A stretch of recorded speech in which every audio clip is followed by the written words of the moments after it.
भारत के राज्यों में सबसे अहम हिस्सा पूर्वोत्तर का है, पर विडंबना ऐसी थी कि आजादी के 70 वर्षों के बाद भी उसका उत्थान दूसरे राज्यों की तुलना में धीरे धीरे हुआ। इसी से उभरने की आवश्यकता काफी वर्षों से महसूस तो होती रही, पर सरकारें इस संबंध में बहुत दोयम दर्जे पर काम करती दिखी।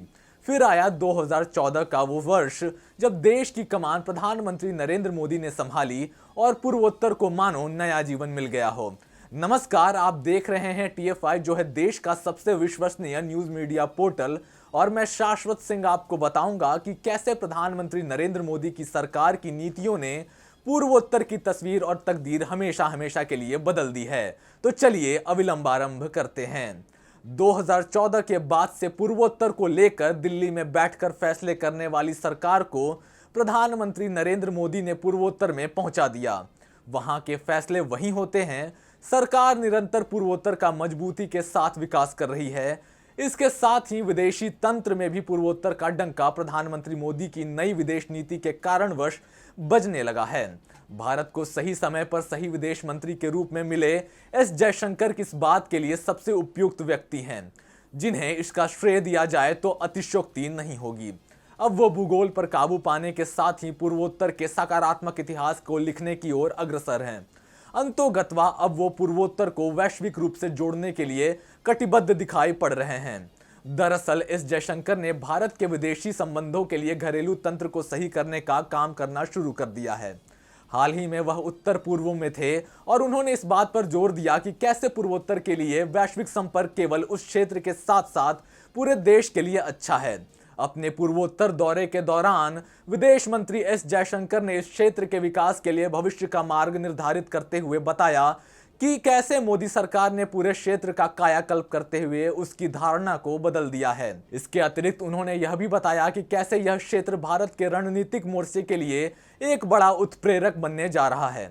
एस जयशंकर गुवाहाटी में विकास और अन्योन्याश्रय में प्राकृतिक सहयोगी यानी नाडी सम्मेलन के तीसरे संस्करण को संबोधित कर रहे थे। एक समावेशी पूर्वोत्तर दुनिया के पाठ्यक्रम को कैसे बदल सकता है, इस विषय पर बोलते हुए जयशंकर ने कहा कि म्यांमार के जरिए भूमि संपर्क और बांग्लादेश के रास्ते, समुद्री संपर्क वियतनाम और फिलीपींस के लिए सभी रास्ते खोल देगा। एक बार जब यह व्यावसायिक स्तर पर व्यवहार्य हो जाएगा तो यह महाद्वीप के लिए व्यापक परिणामों के साथ एक पूर्व पश्चिम पहलू का निर्माण करेगा। जयशंकर ने आगे कहा कि उत्तर पूर्व में विकास हमें आसियान और जापान के साथ अपने संबंधों को आगे बढ़ाने के महान अवसर प्रदान करता है। जाहिर है, इस क्षेत्र में कनेक्टिविटी, दीर्घकालिक बुनियादी ढांचे को मजबूत करने की दिशा में किए गए काम से पड़ोसी देशों के साथ जुड़ने में और मदद मिलेगी। निश्चित रूप से अपने बिंदुओं में तटस्थ हमारे विदेश मंत्री अपने दृष्टिकोण में सतर्क थे। उन्होंने एक बयान पर जोर दिया जो एक लोक सेवक की परिपक्वता को दर्शाता है। जयशंकर ने कहा, इस क्षेत्र के देश भूगोल पर काबू पा सकते हैं और इतिहास को फिर से लिख सकते हैं यदि उन्हें नीतियां और अर्थशास्त्र सही मिले। भारत के उत्तर पूर्व का रणनीतिक महत्व एक अज्ञात क्षेत्र बना रहा। पीएम मोदी ने इस क्षेत्र की गतिशीलता को पूरी तरह से बदल दिया। अपनी सरकार के 8 वर्षों में प्रधानमंत्री मोदी ने इस क्षेत्र को भारत के पड़ोस के आउटरीच के केंद्र बिंदु के रूप में स्थापित किया है। यह पुष्टि होने के बाद कि सार्क अप्रासंगिक हो गया है, भारत ने उल्टे क्षेत्रीय मंचों की तलाश शुरू कर दी जो चीन और पाकिस्तान नामक 2 एशियाई बाधकों से बाधित नहीं होगा। इन बिंदुओं को आधारभूत रखते हुए यह प्रदर्शित होता है कि यहीं से उत्तर पूर्व का सामरिक महत्व सामने आया। मोदी सरकार ने सुनिश्चित किया कि उत्तर पूर्व के लोग भारत और उसके लक्ष्यों के साथ जुड़ा हुआ महसूस करें। इसके लिए सरकार ने काफी राजनीतिक और मौद्रिक निवेश किया। इसने क्षेत्र में एक स्थिर राजनीतिक इकाइयां बनाने में मदद की और स्थिर राजनीति ने आर्थिक विकास के द्वार खोल दिया।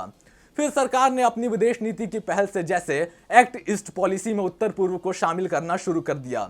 समय बीतने के साथ इस क्षेत्र में चीनी प्रभाव को समाप्त करना भी एक प्रमुख लक्ष्य बन गया। इस उद्देश्य के लिए सरकार ने अपनी बिम्स्टेक पहल को तेजी से निशाने पर लिया।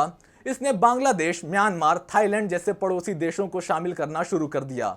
ज्ञात हो कि आर्थिक रूप से महत्वपूर्ण वस्तुओं और सेवाओं की निर्बाध आवाजाही सुनिश्चित करने के लिए सरकार BBIN समझौते को पूरा करने के अंतिम चरण में है। सड़क संपर्क के मामले में भारत म्यांमार थाईलैंड त्रिपक्षीय राजमार्ग क्षेत्र के लिए एक बड़ा मास्टर स्ट्रोक साबित हो रहा है। लेकिन यह घटनाक्रम भारत के लिए आसान नहीं रहा है। अभी भी आगे भी राह कठिन है, परंतु अपने विदेश मंत्री एस जयशंकर अपनी कार्य पद्धति से दृढ़ हैं। कॉन्क्लेव के दौरान जयशंकर ने कहा, मुझे इस बारे में स्पष्ट होना चाहिए कि हम कहां हैं। हमने पूर्वोत्तर में वास्तव में बहुत ही जटिलता के साथ संघर्ष किया है, लेकिन अब इसे पूरा करने में कोई कसर नहीं छोड़ने के लिए हम पहले से कहीं अधिक दृढ़ संकल्पित हैं। किसी भी देश के लिए भौगोलिक बाधाओं को पार करना कठिन होता है। इसमें बहुत सारे राजनीतिक और रणनीतिक पैंतरेबाजी शामिल है, लेकिन एस जयशंकर भारत के बारे में अपने दृष्टिकोण पर अडिग हैं। उनके शब्दकोश में कोई अर्धमाप ही नहीं है। उत्तर पूर्व का देश से ऐसा संबंध पहले ही बन जाता यदि पूर्व की सरकारों की नीयत होती कुछ करने की।